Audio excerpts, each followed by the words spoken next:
Good evening, everyone, and welcome to week 2 of Experiential Learning 4. I hope you're all keeping well and having a wonderful evening so far, and I hope you had a good and successful week. So, like I said, welcome to week 2 of Experiential Learning. As you all know, can you please just record your attendance for me in the meeting chat by typing your name, your surname, and your student number in the meeting chat? And I'll give you a few moments to do that, and then we'll get started with today's lecture.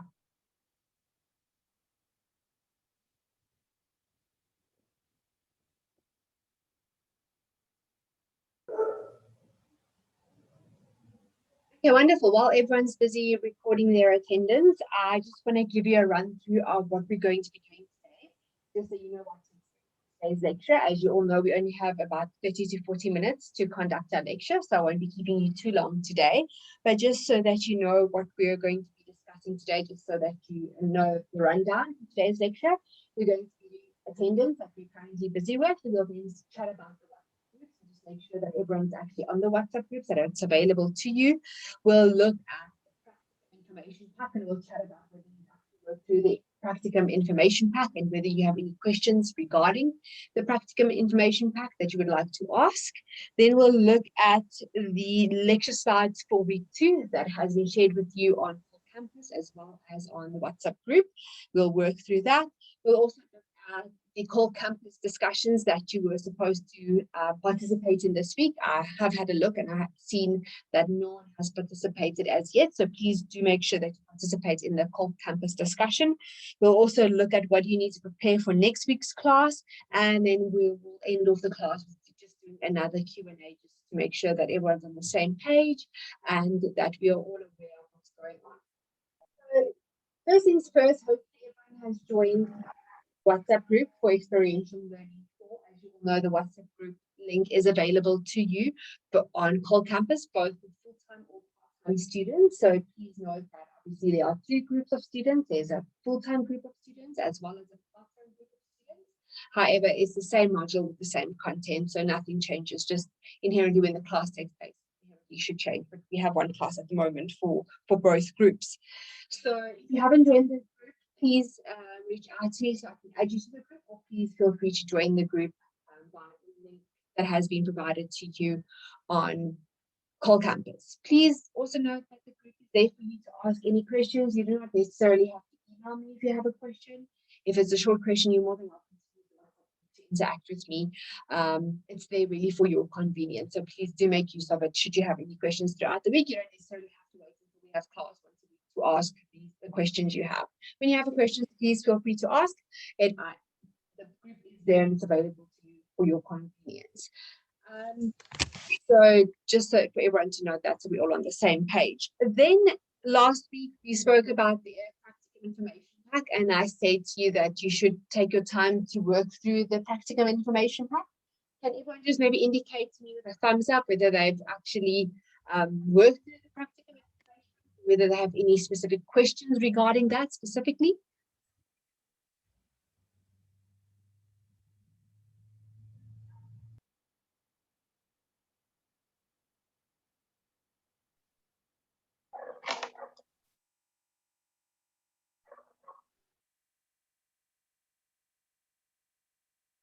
Okay, I don't see any thumbs up, so I'm assuming I will take that as a no that you haven't looked through the practicum information pack as yet. We're going to have a look at it again today, and we'll spend some more time dedicated to that today specifically. But please, you have to take time to go look through the practicum information pack and work through it and familiarize yourself with the contents of the document. It is super important and it really is a large component of the subject. So please take the time to work through it. And should you have any questions, please feel free to ask, but we will also have a look at that today. So we are now going to start with today's lecture. This is the lecture for week 2. This is lecture 2 or lesson 2, otherwise used interchangeably. You can find the lecture slides on Cole Campus as well as on the WhatsApp groups, and I've shared that with you throughout the week.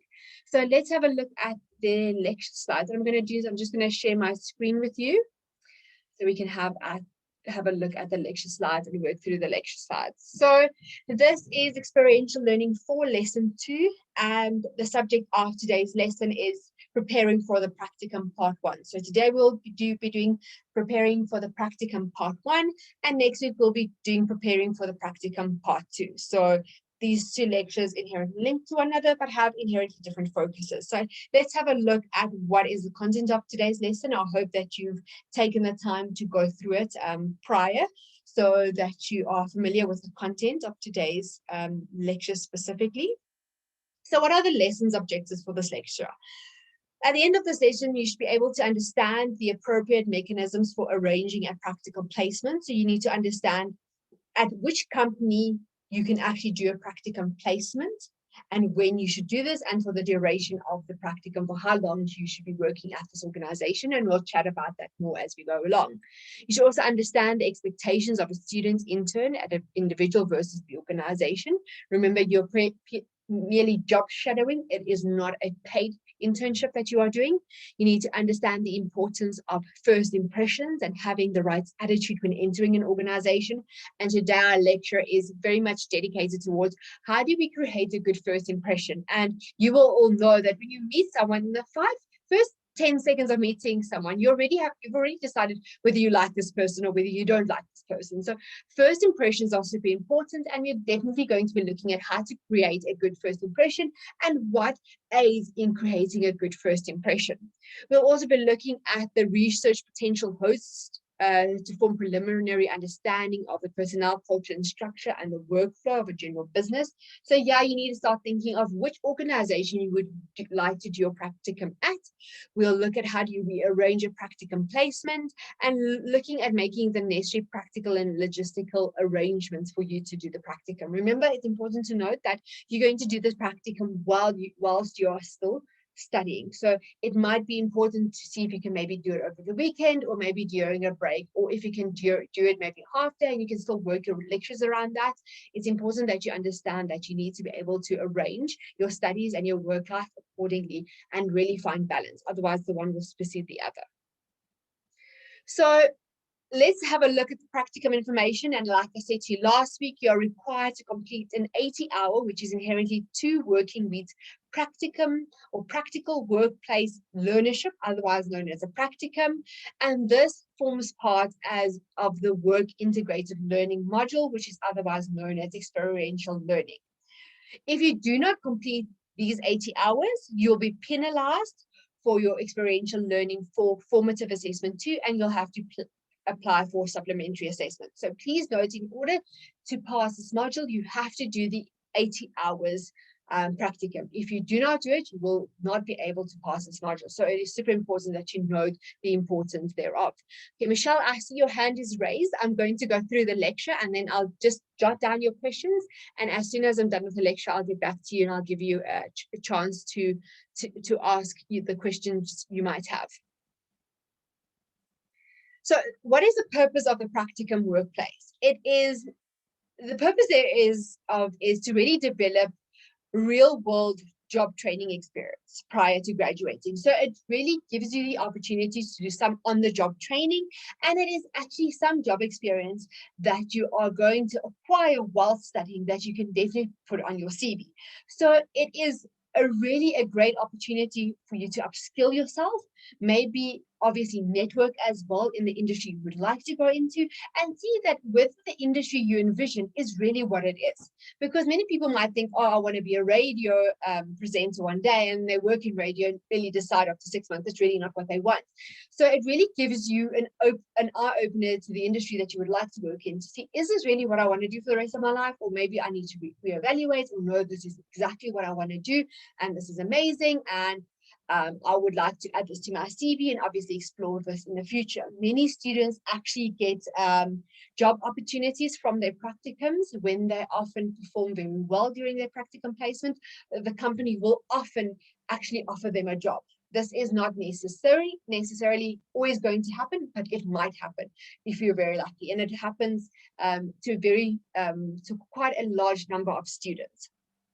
The purpose of the practicum is also to facilitate your acquisition of a deeper knowledge and an understanding of the coursework. It's really to putting theory to practice, this real world knowledge that you're going to build up and put into practice. And I think that is something that is so critically important, is that you're going to get on the job training that is quite unique in this degree that you're busy studying.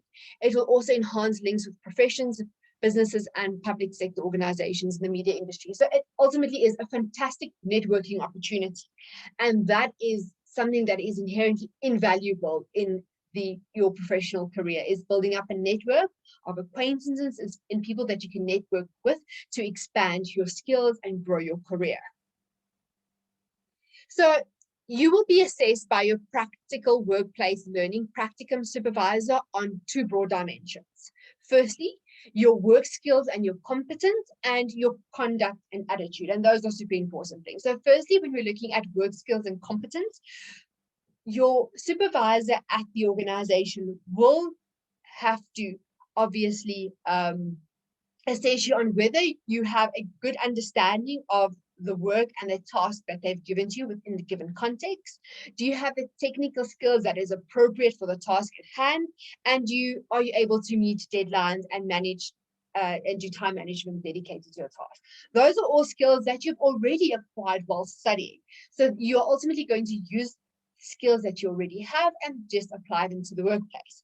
Secondly, you are going to be assessed on your conduct and attitude. Now, these are very soft skills that are ultimately not teachable. You either have them or you don't have them. And this is your attitude towards colleagues, your appropriateness of communication with others, taking responsibility for your tasks, and your evidence of integrity and ethics.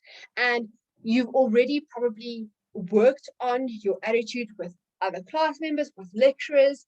You know how to communicate in a professional setting. These are skills that you have already acquired over the last few years of studying. You're just now going to obviously apply them to the workplace. And with a workplace, some skills are a little bit more nuanced in the fact that you have to often be a lot more professional in the workspace because of the nature of the environment. And we're going to be looking at that as well.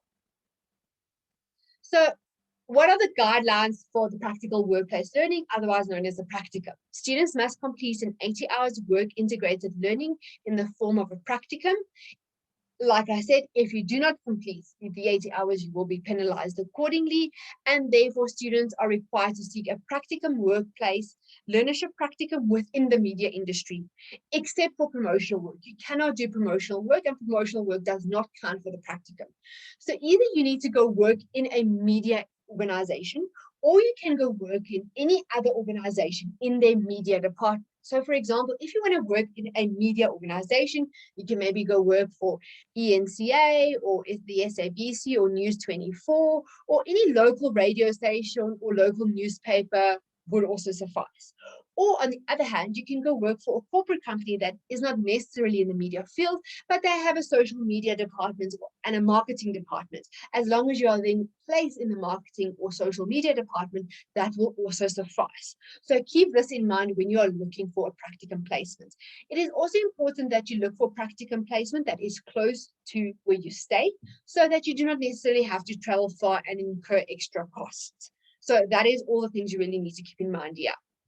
Because of the types of tasks performed are solely up to the discretion of the potential practicum employer, it is strongly recommended that students seek a practicum in an organization or company that aligns with the ultimate intended use of the program. So if you are lucky and you maybe want to become a radio presenter one day, then maybe go try and get work at a radio station. If you want to go and work for a newspaper, maybe try and find employment in a newspaper. But during the times of COVID-19, this might not necessarily be important. Although this might be an ideal situation, it might not inherently be possible. So therefore, I said to you, within a media industry or within a media organization, or alternatively, within any other organization, within their social media or marketing or brand management department would also be inherently sufficient for your practicum. These are the host letters. The host letters are part of the practicum information pack. This really details the information regarding the practicum and really explains the process to your prospective employer, and really gives all your details and my details and really explains the practicum to them. So it's important that when you have acquired the company that you're interested in doing your practicum in, please communicate that with me so you can tell me at which organization you have selected, which time frame, and then we can work on putting your host letters together. These host letters are found within the practicum information pack. They're in a Word format, so you can print that out. But please communicate that with me so that I can keep track of who already has a host company, who is the host company, and during which period are you going to be doing your practicum and the hours of working, so we can work more closely towards that. Once you have your practicum placement, once you have the organization, once you have communicated that information with me, I would like to set up just a one-on-one consultation between you and myself, and we can discuss your practicum placement specifically to your needs and have a one-on-one discussion. It's just an easier way for us to then have a specific focus discussion on your specific practicum placement. So once you have all the information, let's set up a consultation, and then we'll address all your practicum questions that are specifically related to you, and we'll discuss the ins and outs of your practicum placement and your host company. So please make sure that you take that, you take notes of that. So for your practicum workplace learning, you can either obviously communicate with me directly, because I lecture you experiential learning 4, or you can reach out to Jeanette Campbell. She manages all the work integrated learning programs on the Sandton campus. So she can also help you find a placement if you're finding difficulty in finding a placement or a host company, and she can also provide you with great support and guidelines. So please also feel free to reach out to her should you need anything in this regard. Should you need anything from her, you're also more than welcome to reach out to me, and I can reach out to her on your behalf, or you can just reach out directly to her as well. You should also have access to her email address. If not, I can also give you access to that. So please make sure that if you communicate with her, just keep me in the loop as well, so that I know that you've communicated with me, with her, just so that we're all on the same page and we can keep track of your practicum placement, because that is super important. Like I said to you in our first lecture last week, communication is of vital importance, and therefore, as long as we keep open communication flows and we all are on the same page, we'll have a successful working relationship. So as you all know, you were supposed to obviously contribute to the discussion on Cole Campus. We'll look at that after the lecture specifically. And the discussion you have to partake in on Cole Campus is directly related to the purpose of the practicum. So what, in your opinion, do you think is the purpose of the practicum? What are the benefits thereof? And obviously, what are the outcomes and the expectations of the practicum? And I've just discussed those with you. And this information is also available in the practicum information pack. So please make sure you go take part in the discussion on Cole Campus. The discussion on Cole Campus is open until Sunday night, which is the 28th of February at 23:59. So a minute to midnight, the discussion is open. And your participation is highly required, compulsory, and mandatory, please. I've seen no one has contributed yet, but please do make sure that you contribute before the end of the week. You also need to go watch the video on workplace practicums. I've provided the link for you, so please feel free to go and watch the video. It's important that currently we are not using the prescribed textbook as yet. So we're kind of only using supplementary collateral at the moment, which is in the form of YouTube videos. We'll only start using the textbook in week 4. So not next week, the week after. But in the meantime, we are making use of the YouTube videos and the practicum information pack. So please feel free to go watch these videos. I highly suggest that you do. These videos are a maximum 5 minutes, so it's really not something that's going to bore you. They're really quick and they get to the point quite easily. So please do go watch these videos. So what is the focus of our lecture? And I say to you, the focus of our lecture today is really what is the practicum, and secondly, how do we create a good first impression? And like I said to you, within seconds of meeting someone, you've already decided whether or not you like this person. And that's why first impressions are critically important. And creating a first impression is vital. Research indicates that people make first impressions within 7 seconds of meeting someone new.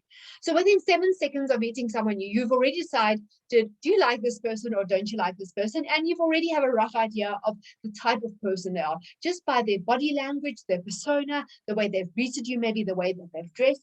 All these play a role in creating a first impression. And we're going to today be looking at the tips of how to create a good first impression. All the content of creating a good first impression is extracted from the YouTube videos that are provided within this lecture as supplementary collateral.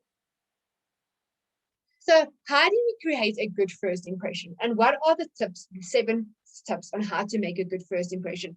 Firstly, it is important to be enthusiastic. Now, when you are going for a job interview, it is, once again, you are going to be creating a first impression. And therefore, it's super important that you be enthusiastic. You don't want to meet someone or meet your prospective employer and you're sitting there and you're really upset and you had a bad day and now you're just feeling drab because it's raining. You need to be enthusiastic. You need to show that you're enthusiastic, you're happy to be there, and put a smile on your face.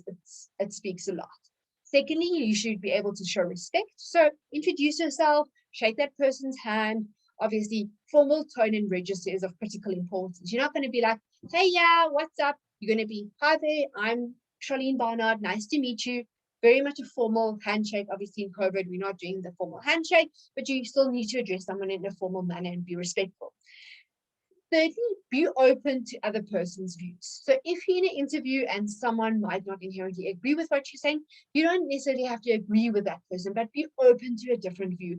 And I think that's where studying is so fundamentally important, because it really allows us to think critically about ideas and opens us up already to other ideas. So it's important that you're open to new ideas. Be positive, even if you're having the worst day, even if you're having a clothing malfunction, even if it's raining and your shoes are wet, you have to remain positive. Don't let what happened outside interfere. And this is really a tip that you can carry throughout your everyday life. Fifth, realize that it's not all about you. You know, you are there to sell yourself, but you can't be self-absorbed and speak about yourself all the time. You know what it feels like when you meet someone and all they can talk about is themselves. It is really boring, and usually people that only talk about themselves, other people do not necessarily like them. So it's important that you don't make it always about yourself. Try and avoid the bad days. Like I said to you, even if you're having a bad day or your shoes got wet, try to remain positive and don't bring the bad day to the room. And 7, pay attention to your body language. It's important that you sit up straight, that you are confident. Body language speaks a lot. You know when you meet someone and, for example, they're very arrogant, you might not necessarily like them. Or someone that comes into the room and doesn't greet everyone, you're really making these first impressions and assumptions about someone. So it's important that you pay attention to your body language, you greet everyone. Those are important keys to note. So these are some of the tips of how to create a good first impression. But let's look at some other alternative tips. So secondly, what you should also note additionally, it is you need to know what to wear for an interview. And that is super important. You need to be able to dress for the environment that you're going in. If you're going for an interview at a very corporate company, you have to dress in business smart attire. So for a guy, that might mean obviously formal pants, a collared shirt, a tie, and formal shoes. For a girl, that might be a suit or a dress with high heels and a blazer. So it's important that you understand that you dress fit for the interview. If you are going to maybe interview at a maybe social media firm that is very laid back, that is a little bit more creative, you can dress a bit more creative. But it's important that you rather overdress than underdress. So even if you're going to a creative space for an interview, rather overdress, because you are going to be judged on what you wear, and that is super important. It is also important that you are well-mannered and have a positive attitude. That links to the previous slides. And it's also important to remain relaxed and build up some confidence. Even though it is a stressful environment, always try to remain positive, prepare well for your interview. That will also help in building confidence. And it's important to treat everyone with courtesy. So when you enter an organization, you need to treat the person at the reception, anyone that you're walking by, with equal courtesy. You never know if you are greeting your potential boss or your potential colleague. So it's important that you treat everyone with equal courtesy. Your body language is vital, and making eye contact, and we've already spoken about that. And be clear about what you want to say and what you want to ask. So many people in an interview, they'll already jot up some pre-designed or pre-thought out questions that they would like to ask in the interview. And while in the interview, they'll often take notes. And that's completely okay, because that means that you come well prepared and you are thinking about what you want to ask and thinking about what you want to say. Remember, there's no redo button. If you make a mistake in your interview, you can't go back and undo. So therefore, being well prepared is of critical importance. And show interest in what you are being asked. Sometimes in the interview, they might ask you really difficult questions or really obscure questions or questions that you might not necessarily have the answer to, but try to be creative in the moment and show interest in what you're asking, even though you might not really like the question that they're asking you. It is important to note that fundamentally one of the questions that they ask you is, for example, what are your weaknesses? Now, for me, and I'm sure for anyone else, thinking about what your weakness is something very difficult because we all have weaknesses. We all don't want to see our own weaknesses, but we ultimately need to be cognizant of our weaknesses so that we can obviously improve on those. But you also don't want to show your potential employer that you have no weaknesses, meaning you have no flaws and that you are perfect, which is inherently not true because no one is perfect. And secondly, you also don't want to show your employer that you have so many weaknesses and you're unable to cope with them. So it is important that you think about how to answer that question in a very concrete manner. So, how do we create a first impression? Continued. Some YouTube videos and research indicate that 1/3 of hiring managers decide whether or not to hire a candidate based on the first 5 minutes of an interview. And I can speak truth to that. I've sat in many interviews before. Within the first 5 minutes, I already know whether this person is a good fit for the position, for the company, for the team, and for the corporate culture. So your first 5 minutes is vital in order to make a good first impression. Be very aware of how you come across and how you present yourself. Remember to dress for the environment, and we've spoken about that. And it's important that you do research on the organization prior to your interview so that you're able to make meaningful and targeted conversation. If you are going to interview, for example, at Boston, note that there are multiple Boston campuses. These are the degrees that they offer. This is when they were established. This is the amount of students they have. So go do research on the organization before you interview there so that you're able to make meaningful targeted conversation. People that interview that have done research on the organization are often a lot more successful in the interview process than candidates that have not done their research. So I have really drawn information from multiple sources, from multiple YouTube videos, and they all pretty much saying very much of the same thing when it comes to creating a good first impression. And some of them have some variations across them that I would like to point out to you. So once again, they're saying show confident, body language speaks volumes. So you need to know that body language is fundamentally important. Be aware of the way you speak clearly and with an even tone. Don't mumble or don't speak too softly. You need to bear confidence. Thirdly, put away your phone. And now I know we're living in the 21st century, in the technological age, and everyone's on their phone all the time. But phone really equals rudeness. And in the most professional setting, being on your phone means being rude. So you need to know that before your interview, you put your phone off, you put it in your pocket. You're not going to get a call or a message or anything like that. So put your phone away. Dress to impress. The way to present yourself starts with your clothing. Know the appropriate way to dress so that you won't be underdressed or overdressed. But like I said, you'd rather be overdressed than underdressed. And most of all, be on time. This is simply good behavior and is non-negotiable. Do not be late. Being late always equals to a bad first impression and is one of the hardest mistakes to recover from. When in doubt, always show up early. And it's important that if your interview is at 10 o'clock, plan to be there at 9:30 so that you have half an hour to sit there, settle in, get used to the environment. You don't want to get to an interview late. It creates a very bad first impression and you will probably not be hired. You'll be exceptionally flustered when you get there and confused. So rather get there early, settle in, go through your notes, breathe in, control your anxiety and build up some confidence. And that is of critical importance. So that's it for creating a good first impression. You can also go watch the video, please, on the 7 psychological tricks on how to make a good first impression. The information that has just been lectured to you on creating a good first impression has been extracted out of this video, but you're more than welcome to go watch this video in your own spare time. And then you should also contribute to the second discussion on Cole Campus about what is your understanding of professionalism and what does it mean to be professional, especially, and how important is it to be professional in the workplace. Now, professionalism can obviously relate to being on time, what to wear, to the appropriate environment, putting your phone away, how to draft a specific email, how to carry yourself, how to communicate. So think about those and contribute to the whole campus discussion. Now, what do we need to do for next week? So for next week, you have some homework that you need to prepare for your class.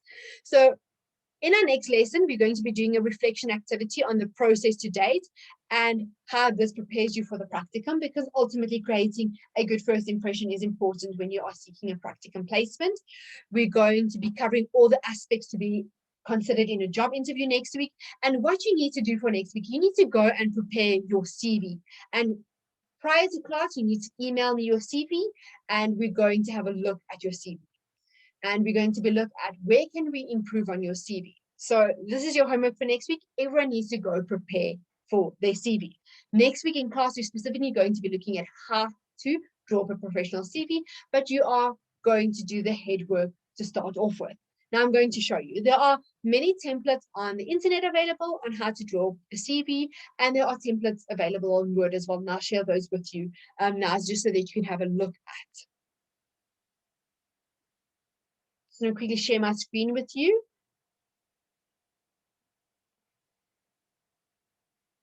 Just so that you know, this is the practicum information pack that you were all supposed to look at. Please go look at that. We have discussed this in some detail today, but I just want to show you how to find a template for your CV.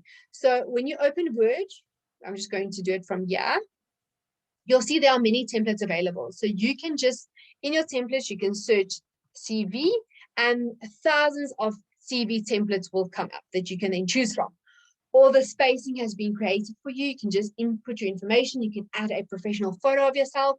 So go have a look at these templates that are really nice to use, and make sure they obviously fit for that. For example, myself, I'm in the politics space, so I won't be using a resume template that has someone or taking your photo, because that's not appropriate. But if you like photography and you want to go into the photography industry, that will be fit. So go have a look. There are many, many, many different ones that you can make use of, and have a look at that. You'll see these more colorful ones with the photo are very modern CVs and resumes, and are used very often in the workspace. And we'll be looking at that next week as well. So just that you are aware that you can have a look at that as well. Okay, does anyone have any questions? And remember, Michelle had a question. Michelle, would you like to go ahead? I see Neve saying, as women, do we shake hands too? Yes, women also shake hands. Obviously, in COVID-19, you do not necessarily shake someone's hand. You can just greet them by saying, hi, my name is Charlene Barnard. I'm pleased to meet you. You don't necessarily have to shake someone's hands because of COVID-19. So no shaking of hands during COVID-19. And please don't hug. This is not your best friend. You're meeting a prospective employer or colleague. So no hugging. Okay. No high-fiving. None of that. Okay, Michelle, would you like to ask your question? Yeah, I had two questions, but you kind of answered the first one. So the first question was, what if you get like a proper internship, not a experiential type of thing, and then they offer you maybe like for a year? Does it still apply to what you're supposed to do now? And the second one is, what if you're unable to get the media company? That's what you answered. And also, what if the company is not exactly a marketing or media company, but it's still in the business industry? Like, can you still apply it that one? Okay, great question. So firstly, Michelle asked, what if they offer you an internship for a year? You are more than welcome to take on this internship for a year if you want to. But remember, you're still studying as a full-time student, some of you on a part-time basis. So yes, you are more than welcome to use that then, 2 weeks out of that internship. But remember, this is pretty much on-the-job training. But if you can get an internship for extra income and that's what you want to do, you're more than welcome then to use that internship for the practicum. That's completely okay. And then secondly, Michelle was asking, what if you don't get a placement within a media organization? Remember, that's also completely fine. Many of you are studying BBAs, which is a Bachelor in Business Administration.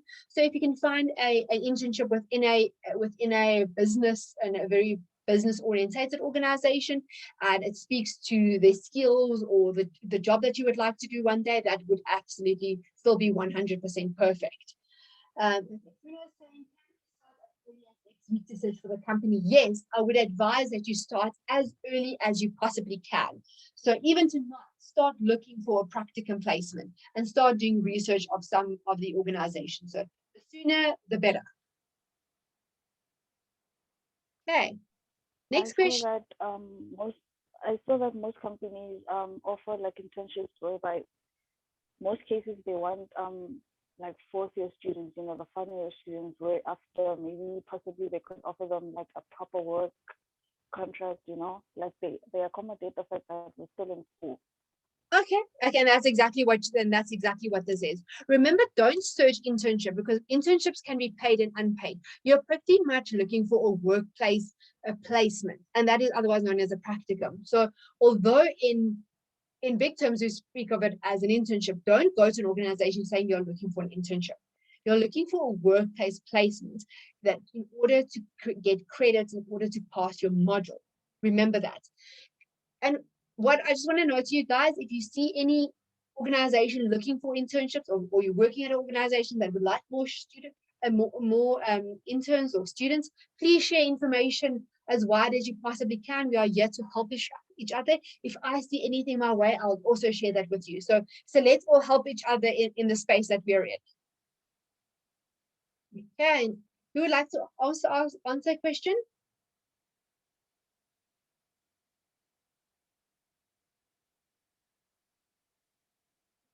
Okay, yes. Oh, okay.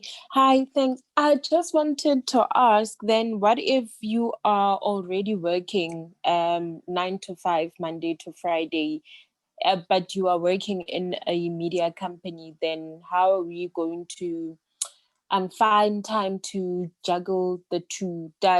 Will our jobs count or it doesn't count? As far as I'm aware, your job will definitely count towards your practicum, but I will just find out for you, but I'm sure that will definitely suffice. Okay, thank you. Only a pleasure. Okay, let's see some other questions on the side. In order to find an internship, do we simply email our desired organizations? You're more than welcome to email the desired organization. You're more than welcome to call the desired organization, or you can physically go to the desired organization. Sometimes people don't often reply to email, so maybe call them and ask, who can you speak to in connection with so and so, in connection with securing a practicum placement. They can then put you through to that person, or they can then obviously give you that person's details. Also, can our internship take place at any point before the end of the year? Yes, as far as I'm aware, as far as I'm aware, you should complete it before the end of October. Okay. Drew saying, is there a letter we can attach when we apply? Yes, there is the host letter that you can use. Please make use of the practicum information booklet. There is a letter there that you can attach, that you are allowed to use that when you are applying to these organizations. If you would like me to email them as well, just to motivate your application, or just to put a few words in, or just explain the process to them as well, I would also be more than willing to do that. I work at another institution, and I do that often for students. If they get a placement, but the organization just wants some direct contact with me, I will more than happy to send them an email to motivate the process to them and explain to them how it works, and so on and so forth. So please, if you need anything from my side, please reach out to me. I'm here to assist you as far as I possibly can. Send me a WhatsApp. I respond quite quickly on WhatsApp, or alternatively, you can also send me an email, but please feel free. I'm here to help you as far as I possibly can, and I will do everything in my power to assist you in securing a placement. Okay, does anyone have any other questions that they would like to ask?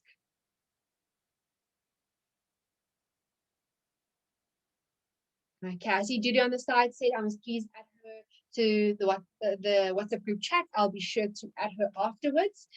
But before we end, I just want to discuss one or two things with you. I just quickly want to go through share my whole campus screen with you, just so that we're all on the same page. So I'm going to show you where you are able to access everything.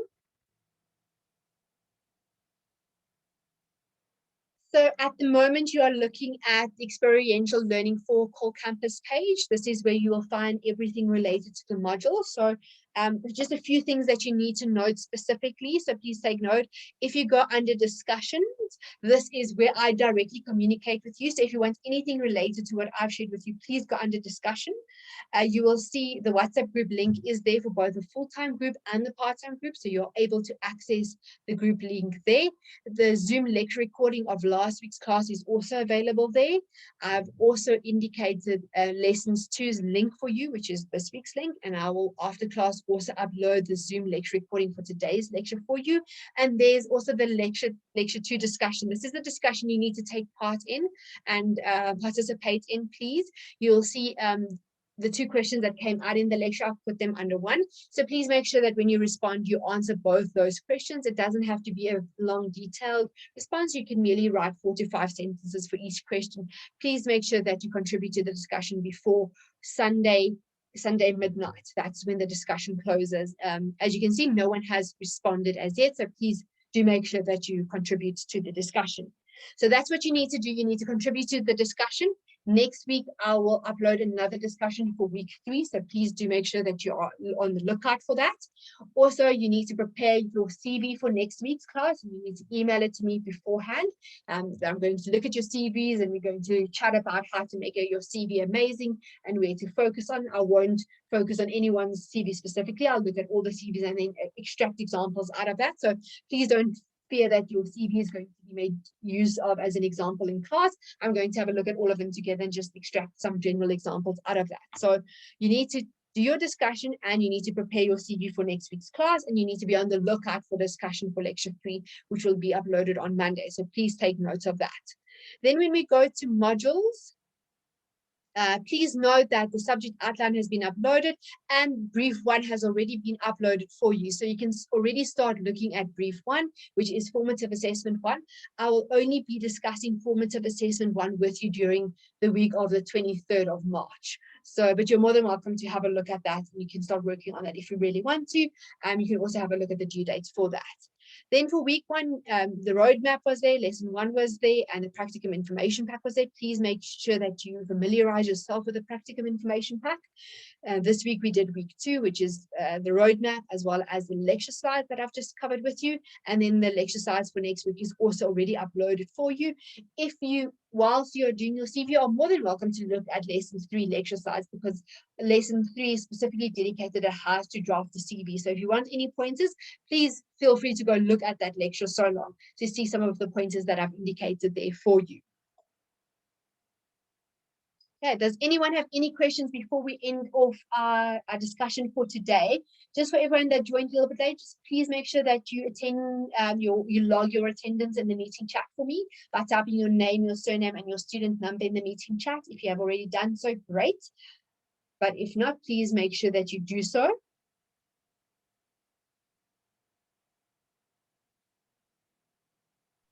Yeah, I just got a text about we're supposed to come to school on Monday for a workshop.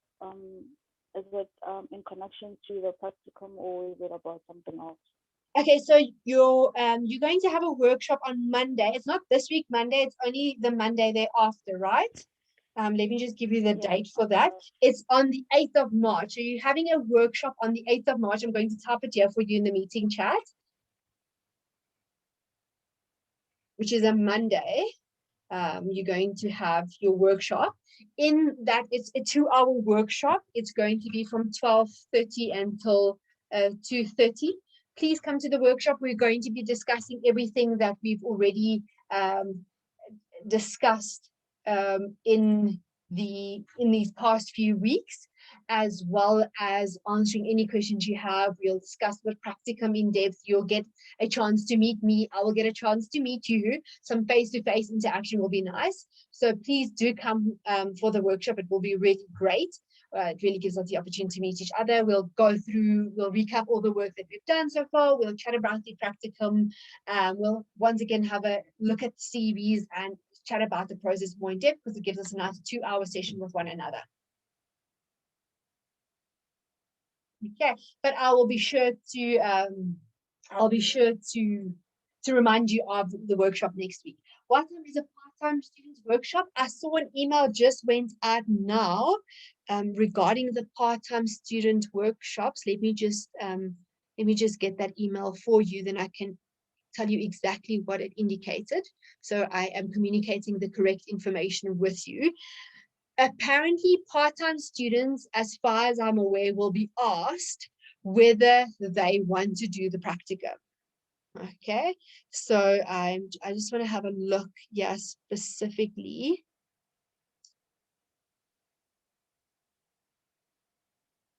Okay, so they will be sending out SMSs to you for the workplace. For the part-time students that want a workshop, you need to request a workshop and book a part-time workshop specifically, because apparently last year and in previous workshops, often the part-time students just didn't pitch up for the workshops. So if you're part-timer, you just need to book for the workshop and request the workshop, and then they will communicate the times with you, as far as I'm aware. I hope that answers your question around that. Okay, does anyone have any other questions before we end off our evening class and you can go have dinner and have some nice relaxing time? Okay, seems like, okay, yes, 11:11. Hello, hi. Hi. Hi, I just wanted to ask, how soon should we apply to these guys for this practice? I would say the sooner the better. Don't leave it All for right. too late, because when you leave it for too late, you might leave it for too late, and then when you are on the last minute trying to look for a placement, no one will get back to you, and then you're going to be in quite of a predicament. So don't do that for yourself. Be proactive. All right, because I heard you answering the other lady. If you're already working in a media environment, then obviously you can. You're more than welcome to use that as your practical. As far as I'm aware, I just need to double check for you guys. Maybe if anything else, you would try to get into another department within the company. I don't necessarily think that would have to be the case. If you're already employed there, you're already getting the experience that you need that links directly to your degree. I don't think that should inherently be necessary. I see. Okay, thank you, Ms. Only a pleasure. Thanks. Okay, perfect. So I hope I've answered all your questions. Should you feel like you have any other question later on or tomorrow or during the course of next week, please feel free to ask. You are very quiet on the WhatsApp group, so please note that you can use the WhatsApp group as far as you possibly want to.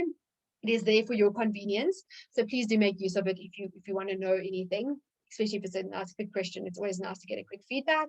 But thank you so much for joining me today.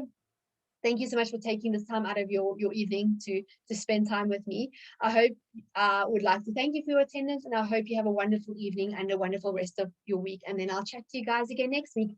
Thanks so much, everyone, for joining. Have a wonderful evening. Take care. Bye-bye.